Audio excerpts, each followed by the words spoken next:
मुकम्मल लिखी हुई रेसिपी के लिए यूट्यूब की वीडियो के नीचे चेक करें या फिर वीडियो के ऊपर लिंक को चेक करें जो कि आपको सीधे मेरे वेबसाइट cook-with-faiza.net पर ले जाएगा। अस्सलाम वालेकुम जी, आज आप लोग भी बनाने जा रहे हैं एक बहुत ही मज़ेदार चटनी जिसका नाम है अचारी पुदीने की चटनी। तो ये है कि आपको चीज़ें दिखा देते हैं। यहाँ पर सबसे पहले आपने जो है यहाँ पर आपको चाहिए कैरी, ठीक है, कच्चा आम होता है ये। यहाँ पर इसका वज़न जो है 450 ग्राम जितना है। सबसे पहले काम जो है आपने इसको छील लेना है। छील लेने के बाद आपने जो है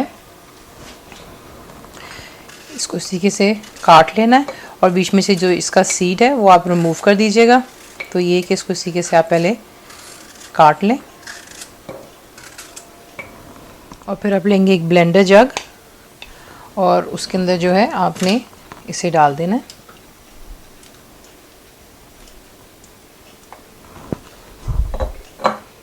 उसके बाद आपने जो है इसमें ऐड करनी है हरी मिर्चें। तीखापन आप अपने जायके के मुताबिक कर सकते हैं। यहाँ पर मैं इसमें डाल रही हूँ तकरीबन 8 हरी मिर्चें। उसके बाद बीच में आप नमक डालेंगे, ½ टीस्पून। हरा धनिया एक छोटी बंच डाल दीजिएगा और पुदीने की भी एक छोटी बंच। 2 से 3 टेबलस्पून जितना पानी और इसको अच्छी तरह हम यहाँ पर ग्राइंड करेंगे कि बिल्कुल स्मूथ हो जाए। तो यहाँ पर देख लें इसे मैंने ग्राइंड कर लिया और बिल्कुल स्मूथ कर लिया, ठीक है। थोड़ा सा पानी डाला था क्योंकि आपको पता है मैं फ्रोज़न इस्तेमाल कर रही हूँ।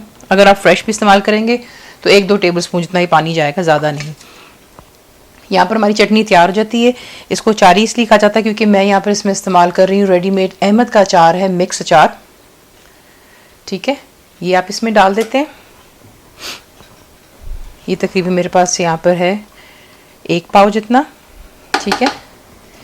ये चला गया बीच में और इसको अच्छी तरह यहाँ पर ग्राइंड कर लेते हैं। बीच में जो आम होता है, ठीक है, अचार के अंदर में उसके जो अंदर एक हार्ड सी शेल होती है वो मैंने रिमूव कर ली थी। अब यहाँ पर इसको अच्छे से दोबारा ग्राइंड कर लेते हैं।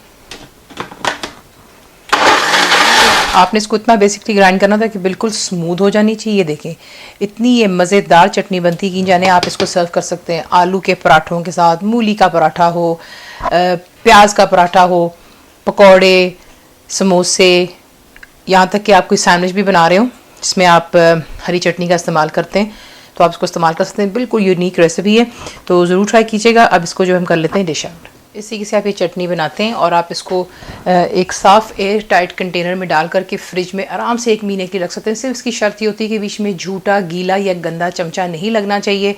तो आपकी जो चटनी है ये परफेक्टली प्रिजर्व हो जाती हैं फ्रिज में।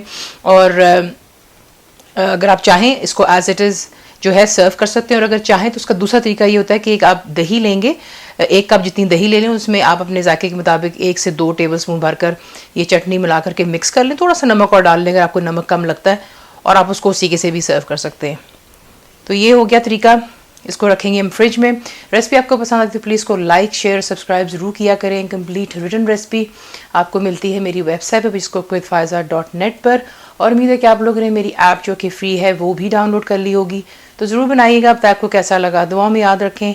And thank you for watching the video. Channel को सब्सक्राइब करें, बेल आइकॉन का बटन दबाएं, मेक श्योर कीजिएगा कि ऑल भी प्रेस कर दीजिएगा ताकि आप लोगों को मेरी लेटेस्ट वीडियोज़ रिसीव हो जाएँ।